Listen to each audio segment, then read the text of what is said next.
can set different requested executed level rights, for example, as invoker or high as available. And when you set them, then Windows will ask for the rights. And for shell execute, there is an undercommitted option available. If you set LP operation to run as, then it always will ask for the rights.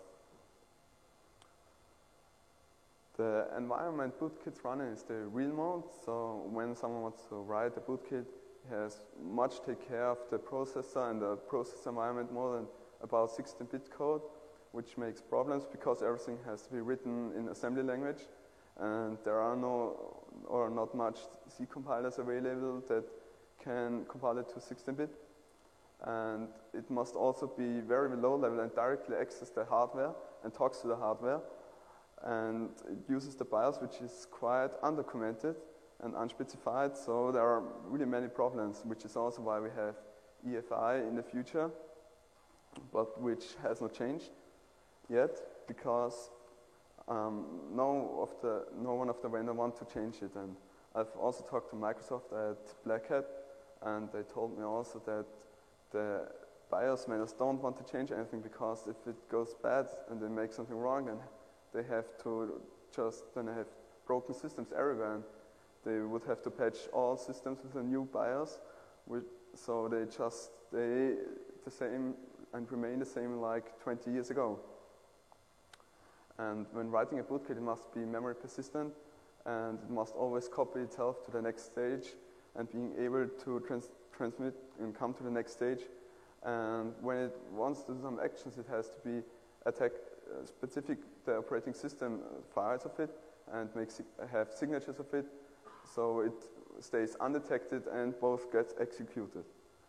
And I've also mentioned that my bootkit is able to bypass TrueCrypt and full volume encryption, and this means just that you can install the bootkit on a fully encrypted hard disk, and it gets executed and is able to bypass the encryption using a double forward.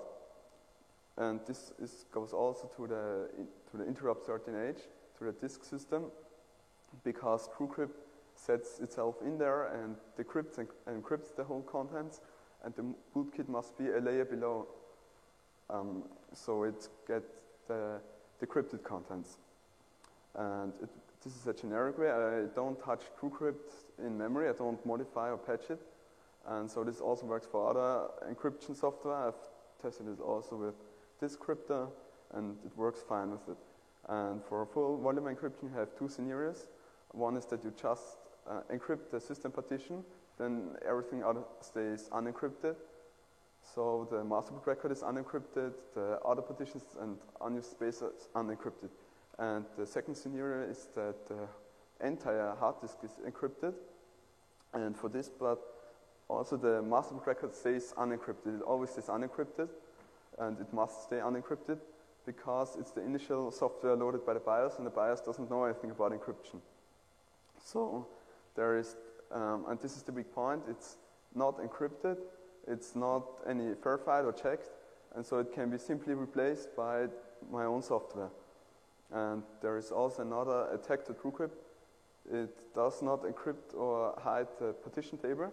So if the whole hard disk is encrypted, I have the partition table and I know where the partition are laying and where is unused space, and then I can store my other files, my payload, my drivers, and some other boot stuff, because the master boot record is limited to 63 sectors.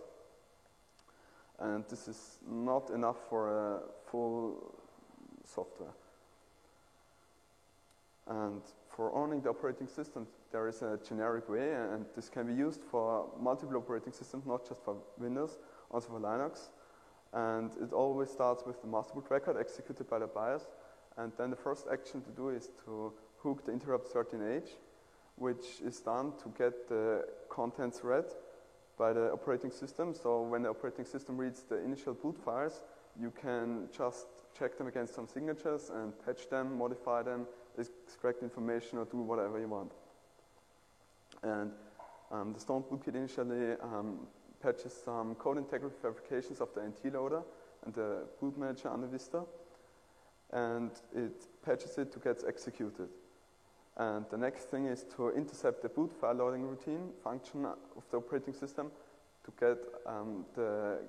get called and get access to the whole boot files, which includes on the Windows the NTOS kernel or some boot drivers, and then you can simply also patch them, overwrite them, and this also handles then the sign checks, because you do that afterwards and you patch them, and Windows won't detect any modification. And the next thing to do is to hook the system initialization. So before the system will be initialized and all functions are called in the list, you can modify any image and can hook it, and then you can make a step, then everything will be initialized, and then you can use the operating system and further functions, and then you can connect to the internet or do something other. And for providing a generic way and also providing support for multiple operating systems, I have split it up into multiple parts. As you see there, for example, into bootkit real mode and protected mode, so the processor modes, and later then the operating system states, like kernel code that is executed and driver code. And it also has its own PE loader, which means that the bootkit does not use Windows functions. So it resolves and does everything by own, so Windows won't get notified, and so antivirus products can't detect it. And there is always an advantage of bootkits against antiviruses, because they are loaded before antiviruses, so they can always hide itself.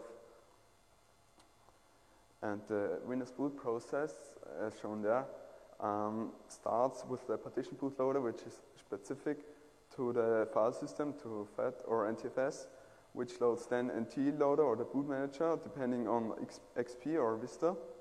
And then it goes through the OS loader and WinLoad X into the NT kernel. And the NT loader is a 16-bit stub. And it's very interesting that this 16-bit stub is not verified. So the bootkit could also be placed into the NT loader and not just into the bootloader or the master boot record. And there is the OS loader appended to the NT loader, which is just binary appended. So it contains a 16-bit stub and a full qualified 32-bit PE file. And Windows Vista has split it up, the NT loader, into WinLoad exe, into WinResume exe, and into the boot manager, and additionally the memtest. And here is also the processor environments, which are very important for the stages, and the bootkit must always ensure that it's going to be the next stage, because when it's in real mode, it must ensure that it gets executed in protected mode. And of course, there are not just on-the-fly attacks, not only in the memory attacks. You can also write a bootkit that just does something like the Vista loader, that modifies the system before everything has started. And I have previously written the Hibernation file attack, and the bootkit is also based on that. And the Hibernation file attack was just to inject code into the Hibernation file and parsing its structures and looking for some code and replacing it. And the Hibernation file was not verified. There are no checks done. You can set checksums to 0, and then there are no checksums calculated and verified. So the operating system was owned before it started.